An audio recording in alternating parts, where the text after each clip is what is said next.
مرحبا بینارین هجا دوی برنامه دیروکا کردستان ده امی بعثا سردان بابکی خورامی بکن بینارین هجا مد برنامه خوین بریان هاده بعثا حاطنا اسلامتی یا کردستان کربو حاطنا که گلکی بخوین و زورداریک مزن بو لکردستان لدجی ریوبریا عربان لپی هف بچوک و مزن گلک سردان پیشت کتن حتی سر سال نهمین دنابرا کرد و عرب مسلمان ده شرن دجوار پیشت کفه یک جوان سردان هری گرینگ آل دجی عباسیان سردان کو پیشنگی بابک خورامیه سردان بابک دنابرا سالن 815 و 837 ده پیشت کفه یک جسدما و سردانه جی او بکو کردستان کج آلی عربان و هاتبو داگر کرن بگرانی مال و ملکن کردان جی هاتبو دست سر کرن اولده جی و داگر کری نوکبی و بعدالتی گل سری هلدابو مروف دکاره بیشه سردان بابک سردانه که جواکی بو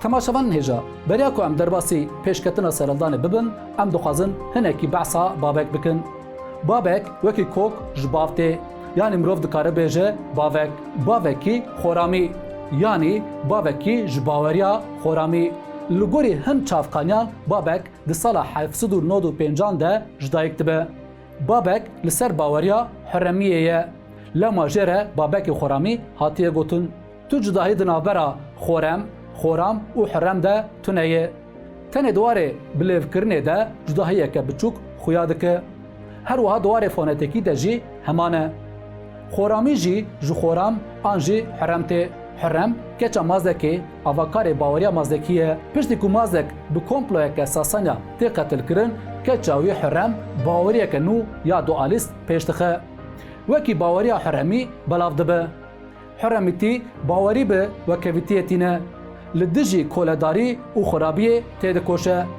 لدجی داگرکر تالانکر و سردستیه جبروی یکی جی جالی هن نویسکار و روشنبیرن و سردمه وکی شورشکر آنجی سوسیالیستین و دمه تینه پیناسا کرن مروفت کاره بیجه بابک خورامی جی ناوی خواه جی باوریا حرمی یعنی خورامی گرتیه هر وها هرما هورمان آنجی هورامان هرمکه لروجلات کردستانیه ev herêm ji aliyê çand, ziman û baweriyê ve xwediyê cihekî taybet e. Gelê herêmê bi piranî Kurdên hewramî ne. Navenda baweriya yarsan û zerdiştî li vir e. Rastiyê ku hay ji derdikeve holê ku ev herêm bi navê baweriya heremî hatibe nasîn. û bi demê re di vegotina bi devkî de di warê fonetikî de cudahiyeke biçûk pêş ketibe. Bêguman çavkaniyên ku bi hemû hûrguliyên xwe vê ji hev veçirîne tune ye. Lê hinekî li ser şîroveyê dimîne. Em jî wiha şîrove dikin. Niha jî em werin ser pêşketina serdana babek. Temaşevan lêja piştî hatina ereban a herêmê êd û xuremiyan li dijî dagirkariya ereban dest bi têkoşînekê dikin. Serdana herî girîng jî bi dagirkirina Abbasiyan a herêmê re ji aliyê babek ve pêş dikeve. Di vê serhildanê de Kurdên mazyarî piştgiriyeke xurt didin babek. Lewre Abbasiyan herêm dagir kiribûn, destanî bû ser mal û milkên Kurdan, Ereb li şûna Kurdan hatibûn bicih kirin, polîtikayeke tund a tunekirina baweriya Kurdan hebû. Di roja me ya îro de jî mînakên vê yên wekî guhertina demografîk û etnîkî mirov dikare di ser gelek bajarên Kurdistanê de bide. Efrîn û Kerkuk mînakên herî berbiçav ên roja me ya îro ne. Belê babek li dijî van kiryarên Abbasiyan di nav civakê de rêxistinbûnekê ava dike. Di sala 815 de dest bi şer dike. Di destpêkê de heta Bakurê Kurdistanê gelek deveran rizgar dike.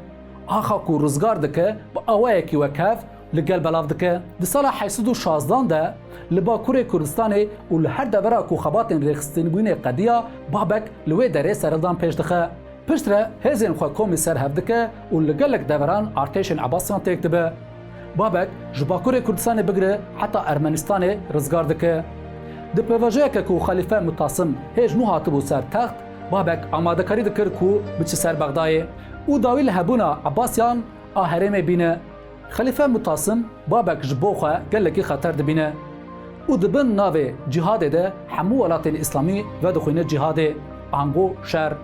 Xelîfe artêşek mezin ava dike û Heydarê Kurê Kaus bi navê din Afşîn tîne ser vê artêşê. Afşîn di destpêkê de ji bo xwe sûxuran peyda dike û ji hemû liv û tevgera babek haydar dibe. Piştre ew axa dibin serveriya babek de parça parça şûn didagir dike. Di sala 1807 de avşîn di şerê li dijî babek ê sîng be sîng de bi ser dikeve. Lê avşîn pêşiya babek bernade. Dest bi dek û dolaban komplo û kemînan dike. Dewlemendekî bi navê Ehl İbn Sinbad qaşo dibin navê serkeftina babek û hevalên wî ya li dijî Abbasiyan wan vedixwîne xwarinê. Lê babek naçi xwarinê. Fermandar û kurê xwe dişîne. Lê Sinbad bi awayekî bêbext kompleyekê dike. Kesên ku vexwandine xwarinê hemûyan jî jehrînê dike û radestî artêşa xelîfe dike. Li ser vê komploya bêbext babek wekî bêper û bêbast dimîne. Hemû şûngir û alîgûrên wî dîl tên girtin. Piştî vê komployê kelaha bazê ya ku babek lê ye ji aliyê artêşa Abbasiyan ve tê dorpêşkirin. Xelîfe ji bo ku babek teslîm bibe kurê wî dişîne. Kurê babek dixwaze bavê wî teslîm bibe. Lê babek ji kurê xwe re wiha dibêje: Min fêm kir ku tu ne ji min e. Ji bîr neke rojeke li ser piyên xwe azad dijîn çêtir e bi jiyana 40 salî a koledarî. Yani dibêje azadiya rojekê çêtir e ji koledariya 40 salî. Axaftina wê demê di navbera babek û kurê wî de derbas dibe gotinên dîrokî ne. Di roja me ya îro de jî ev gotina babek gelekî bi nirx tê dîtin, gotin û parastin. Babek li ber xwe dide, lê belê gelek fermandarên xwe wenda dike.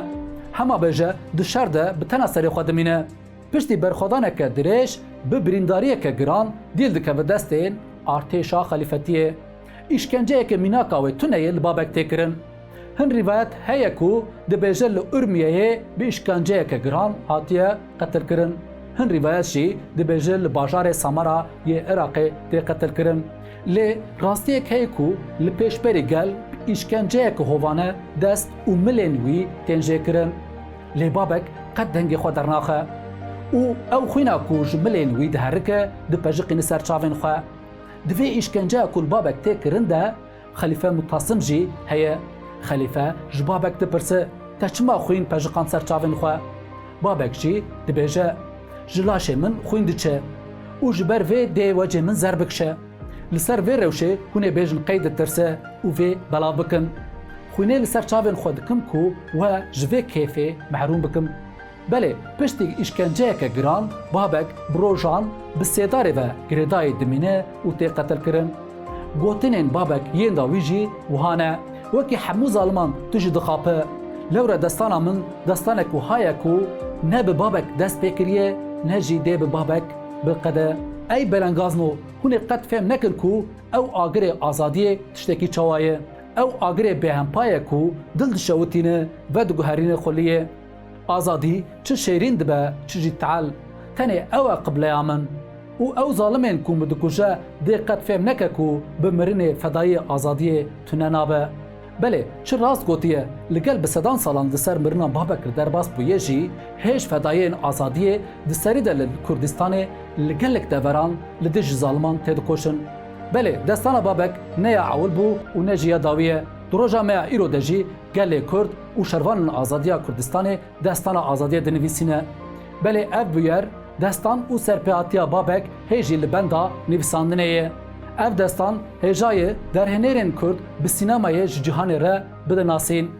Dibe ku rêbazên vê serhildanê wekî ya olî bêxuya kirin. Lê ev serhildan û berxwedan ji serî heta binî komînal û civakî ye.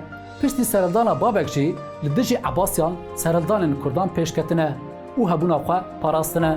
Şopîner û temaşavanên xwebûnê.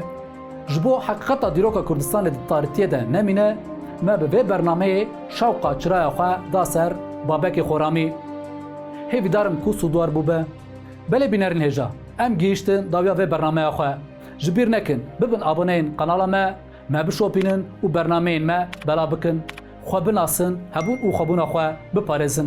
Heta bernameyek din, ev dem û hemû demê xweş be.